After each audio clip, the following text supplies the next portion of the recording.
देखो बेटा, ये क्वेश्चन नंबर 15 हो गए थे आपके एक नंबर के।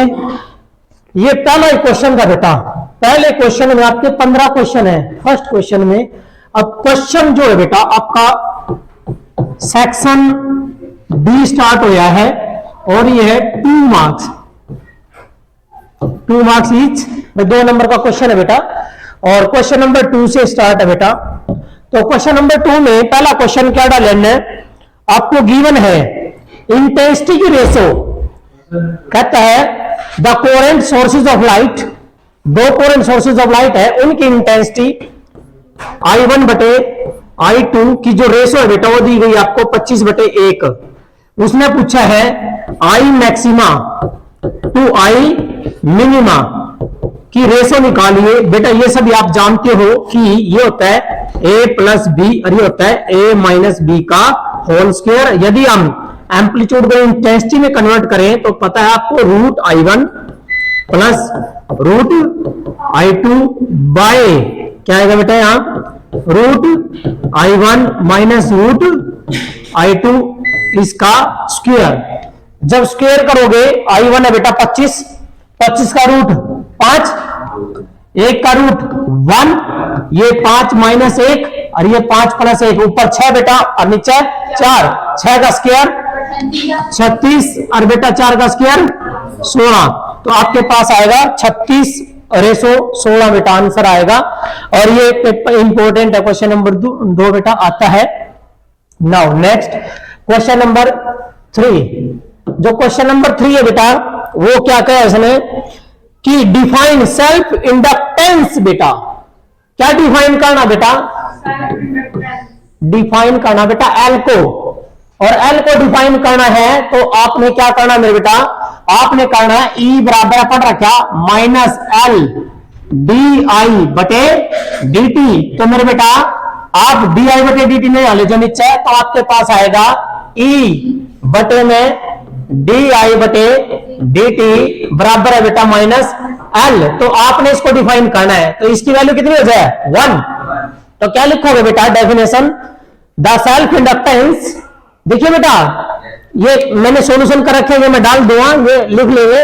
और ये जितने भी वीडियो बना रखी है सब वीडियो में इनके सॉल्यूशन है, सारे सोल्ड है बेटा। तो आप समझ लो, देखो कैसे द सेल्फ इंडक्टेंस किसका होता है, एक कॉइल का, of a coil is defined as the induced EMF, as the induced EMF per unit change in the strength of current, per unit change in the strength of the current. तो that is self inductance. और inductance की unit क्या है बेटा, Henry. लेकिन इन्हें दोनों कहा था कि सेल्फ इंडक्टेंस बताओ, और बेटा कहता है कि सेल्फ इंडक्टेंस किसी कॉइल का किस किस के ऊपर डिपेंड करता है। मेरे बेटा मैंने बता रखा है एल का फार्मूला, एल बराबर है mu not an square A by L, इसके ऊपर डिपेंड करता है। Number 1 medium, number 2 number of turns, number 3 area mean size, और ये बेटा लेंथ। क्लियर है बेटा, इनके ऊपर डिपेंड करता है। नाउ क्वेश्चन नंबर बेटा 4। क्वेश्चन नंबर 4 क्या कहा है बेटा, ये आ चुका आपका कि रेजिस्टिविटी और टेम्परेचर का ग्राफ बनाना है। एक बनाना है कॉपर के लिए, पहला कहना बेटा रेजिस्टिविटी वर्सेस टेम्परेचर किसके लिए, पहले नंबर 1 बेटा ने बोला है कॉपर के लिए, नंबर 2 बोला बेटा ने सिलिकॉन के लिए, सेमीकंडक्टर। सिलिकॉन तो बेटा सेमीकंडक्टर हमें पता है। तो पहले कॉपर है बेटा, तो कॉपर के लिए तो ग्राफ बेटा ये बनेगा, देखिए ये वाला, ये कॉपर के लिए, ये क्या बेटा रेजिस्टिविटी, ये क्या बेटा टेम्परेचर। ये किसके लिए मेरे बेटा, कॉपर के लिए। और बेटा यदि आपने सिलिकॉन, सिलिकॉन एक सेमीकंडक्टर है, तो सेमीकंडक्टर है तो सेमीकंडक्टर में आपने पढ़ रखा कि टेम्परेचर बढ़ाते हैं तो रेजिस्टिविटी डिक्रीज होती है। क्या होती है बेटा, डिक्रीज। तो ये ग्राफ आएगा बेटा इसमें। क्लियर है, इसको मिलाना नहीं है कहीं पर, कभी इधर मिला दो इधर मिला दो। ओके, ओपन एंड रखना बेटा। Now question number 5। Question number 5 है बेटा, ये 2-2 नंबर के क्वेश्चन है। क्वेश्चन नंबर जो 5 है वो क्या है, कहता है डिफाइन इलेक्ट्रिक डाइपोल। बेटा आपने सिर्फ डेफिनेशन देनी है, डिफाइन किसकी, इलेक्ट्रिक डाइपोल ओनली, फालतू नहीं लिखना है। डाइपोल क्या होता है, dipole a dipole consist a pair of two equal and opposite point charges separated by a small distance। बस ठीक है बेटा। डेफिनेशन लिखने के बाद कहता है आगे right the formula for torque uniform electric field में टॉर्क का फॉर्मूला लिखना है तो टॉर्क बराबर पीई साइन थीटा। तो बेटा ये फॉर्मूला है लेकिन एक पेपर में आ सकता है कि स्टेबल इक्विलिब्रियम कब होता है बेटा, स्टेबल जब थीटा की वैल्यू क्या होती है बेटा 0 डिग्री, तो टॉर्क बराबर क्या हो जाता है बेटा 0। और अनस्टेबल, अनस्टेबल कब होता है मेरे बेटा, ये पढ़ रखा आपने थीटा की वैल्यू 180 टॉर्क क्या हो जाएगा बेटा 0। और बेटा टॉर्क मैक्सिमम कब होगा, जब थीटा की वैल्यू क्या होगी बेटे 90 डिग्री, तो टॉर्क हो जाएगा बेटा maximum and that is PE. यहां से भी क्वेश्चन आ सकता है, क्लियर है बेटा। तो ये क्वेश्चन नंबर 5।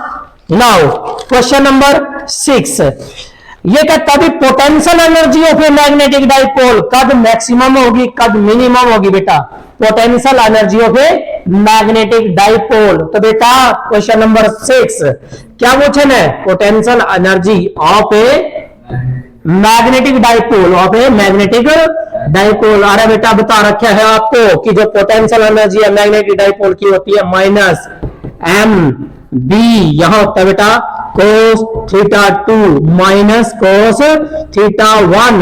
थीटा 1 कौन सा है, इनिशियल एंगल कि हम कैसे रख रहे हैं उसको, और थीटा 2 कौन सा है फाइनल, वो कहां तक रोटेट करे बेटा। तो बेटा आपने पोटेंशियल एनर्जी का फॉर्मूला यो है, आपने इसमें मैक्सिमम और मिनिमम बताना। तो आपने क्या करना है, लेट थीटा 1 बराबर क्या करना बेटा 90, थीटा 1 बराबर क्या कर दो 90, तो थीटा 1 90 कर दोगे तो cos 90 का जगह 0, सब कुछ खत्म। तो पोटेंशियल एनर्जी का फार्मूला, जनरल फार्मूला क्या बने आपका माइनस एम बी cos, और थीटा 2 को ले लो, क्या लोगे थीटा, क्या लोगे बेटा थीटा, थीटा 2 क्या ले लिया, देखो बेटा थीटा 2 ले लिया थीटा, और ये 90 cos 90 0। अब बेटा कद मैक्सिमम और कद मिनिमम, जब 0 रखोगे थीटा की value, if theta is equal to 0, तो पोटेंशियल एनर्जी क्या है बेटा, cos 0 का क्या है 1, तो क्या है माइनस एम बी, क्या है बेटा माइनस एम बी। तो इसका मतलब जब थीटा इज इक्वल टू 0 होता है तो पोटेंशियल एनर्जी क्या बन गई बेटा माइनस आ गई, तो क्या लिखोगे बेटे मिनिमम, क्या है बेटा मिनिमम। सेकंड केस बेटा ये फर्स्ट हो गया, सेकंड केस थीटा की वैल्यू क्या रखोगे बेटा आप 180, क्या रखो बेटा 180, तो पोटेंशियल एनर्जी बराबर आया बेटा cos 180, cos 180 माइनस के साइन 90 और साइन 90 1 माइनस माइनस प्लस कितना है बेटा एम बी, एम के मैग्नेटिक मूवमेंट और B magnetic field, U plus आया तो कैसे आई प्लस में या मैक्सिमम, क्या है बेटा मैक्सिमम। तो अभी आंसर आ गया हमारा, मिनिमम कब होगा जब थीटा इज इक्वल टू 0, और मैक्सिमम कब होगा 180। ओके, और बेटा एक और कर लो, आ सकता है कि थीटा की वैल्यू क्या हो जाए बेटा 90, क्या हो जाए बेटा 90 रख दे, तो पोटेंशियल एनर्जी cos 90 0, तो पोटेंशियल एनर्जी क्या आ जाएगी बेटा 0, पोटेंशियल एनर्जी 0। तो ये था बेटा question number 6। Now question number 7, question number 7 क्या दिया बेटा, आपको टेबल दे रखी है लेकिन बेटा ये लॉजिक गेट है, और इसमें आई थिंक ये गलत भी हो सकता, दो तरीके हैं बेटा। देखिए उसने क्या बनाया, उसने ये बना रखा है गेट, और ये आपको पता ही है कि ये गेट जो बेटा ये लॉजिक गेट बना रखा है, और ये दे रखा है आपको ए टर्मिनल, और ये ही सेम बेटा यहां है आपके पास, और ये बेटा आपको दे रखा है बी, क्या बेटा ये बी टर्मिनल, और यहां ये लगा रखा है बेटा ये, लेकिन ये नहीं पता कि ये 0 लग रही है कि क्या लग रहा है बेटा, और इसको जो है बेटा आपने इसने जो है बेटा यहां लगा दिया इसके साथ दोबारा ये लो, और ये लग रही है पक्का, ये तो दिखाई दे रहा है, ये तो दिखाई दे रहा है पेपर में, ये वाई है बेटा, तो कहता है ट्रूथ टेबल बनाओ, क्या बनानी है बेटा ट्रूथ टेबल, क्या बनानी है बेटा ट्रूथ टेबल। मेरे बेटा ध्यान से सुनो, यदि ये डॉट हुई तो सभी ने पता क्या है ये नोट, ये डॉट होती है क्या होती है नोट होती है। अरे यू कौन सा गेट है एंड गेट क्या देख रहा है ए डॉट बी, यू क्या देख रहा है ए डॉट बी, लेकिन यहां तो बेटा दोनों इनपुट ए यू ए ना, तो दोनों क्या हो गए ए, यहां दोनों बी बी, समझ गए। तो उल्टे का मतलब ये भी जीरो आई दिया क्या जगह 1, यू भी क्या बेटा नैंड, यू भी नैंड है, यू भी नैंड है, यू भी नैंड गेट है, समझ गए ना। एंड के आगे क्या लगा रखा है, नोट लग रहा है। तो बेटा ट्रूथ टेबल इस गेट की इसके अकॉर्डिंग ट्रूथ टेबल बेटा क्या बनाओगे, क्या बनाओगे मेरे बच्चे, ये देखिए ए बी और वाई, पहले 0 0 फिर 0 1 1 0 फिर 1 1, बेटा 0 दो, ए 0 यू 0, दोनों 0 0 दोनों 0 0 0 का उल्टा 1, ये भी 1 1 इंटू 1 1 1 का उल्टा, तो आंसर क्या यहाँ 0। ये बेटा ये देखो 0, अरे मैं 1 यू 0, तो 0 0 0 0 का उल्टा 1 1 1 1 1 का उल्टा 0, यू 1 यू 0, तो 1 इंटू 0 क्योंकि एंड गेट है, एंड गेट क्यों रख रहा गुणा, 1 गुणा 0 0 0 का उल्टा 1, तो क्या आया 1, यू 0 1 था, यू 1 0, इसका भी क्या होगा 1 आएगा। अब 1 1 दो बेटा, यू भी 1 और यू भी 1, यू 1 दिया 1 1 1 1 1 1 1 का उल्टा 0, यू भी 0 0 0 0 0 का उल्टा 1, आगे बेटा। तो ये आएगा आपका, और आप सभी ने पता बेटा यू कौन सा गेट है, और गेट, इसका मतलब है यू किसका बिहेव करेगा, और गेट का। कई बार ये पूछ लेते हैं किसका बिहेव कर रहा है, किसकी रिजल्ट है ये, और गेट की। और गेट में क्या जोड़ नहीं हो रहा है, 0 जमा 0 0 जमा 1 1 1 जमा 0 1 1 1 1, 1 plus 1 mean yes plus yes yes. तो बेटा ये था क्वेश्चन नंबर 7। अब बेटा क्वेश्चन नंबर 8 क्या कहता है बेटा कि बोर का पोस्टुलेट्स सेकंड ड्राइव करना है डी ब्रोगली का हाइपोथेसिस लेकर। क्वेश्चन नंबर 8 बेटा आपने क्या करना है, डी ब्रोगली का हाइपोथेसिस, डी ब्रोगली कंसेप्ट लेकर, और आपने बोर पोस्टुलेट सेकंड, जो सेकंड पोस्टुलेट था बोर का क्या था कि जो इलेक्ट्रॉन्स बेटा इसमें रोटेट कर रहे हैं इसमें, तो उनका क्या है एंगुलर मोमेंटम, कहता था the angular momentum of the revolving electron is integral multiple of h upon 2 पाई।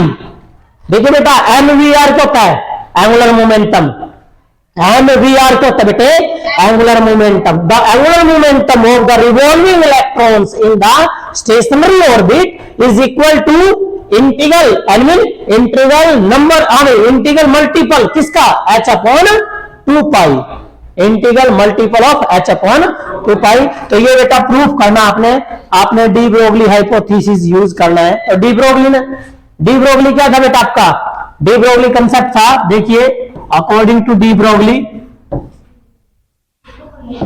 में क्या था, लैम्डा बराबर क्या हो रहा है h upon m into V, lambda बराबर h अपॉन एम वी। अब बेटा बात आती है कि जो वेवलेंथ होती है, जो इसका सरकमफ्रेंस है जिसमें ये घूम रहा है, इसका सरकमफ्रेंस कितना होगा, सरकमफ्रेंस बेटा circumference of the stationary orbit of stationery orbit का सरकमफ्रेंस क्या होगा 2 पाई आर, और बराबर होगा बेटा ये integral multiple of wavelength, number of wavelength के बराबर, किसके बेटा नंबर ऑफ वेवलेंथ के बराबर, समझ गए। तो नंबर ऑफ वेवलेंथ के बराबर आएगा बेटा। तो यहां से क्या करना बच्चों, आपने बेटे सब कुछ इसमें अब आराम से आप इसकी वैल्यू पुट करो लैम्डा की, तो क्या आया 2 पाई आर होगा नहीं बेटा, 2 पाई आर होगा नहीं बराबर एम होगा नहीं, लैम्डा की value h upon M V. तो बेटा एम वी में ले जो करे और आर तो है ही है, तो 2 पाई नहीं आ लिया हो, तो क्या हो गया एम वी आर बराबर है एन एच अपॉन 2 पाई। ये था आपका पोस्टुलेट, सेकंड पोस्टुलेट प्रूफ हो गया। 2 नंबर में है बेटा ये क्वेश्चन, क्लियर है, ये प्रूफ आ जाएगा बेटा। Now question number 9।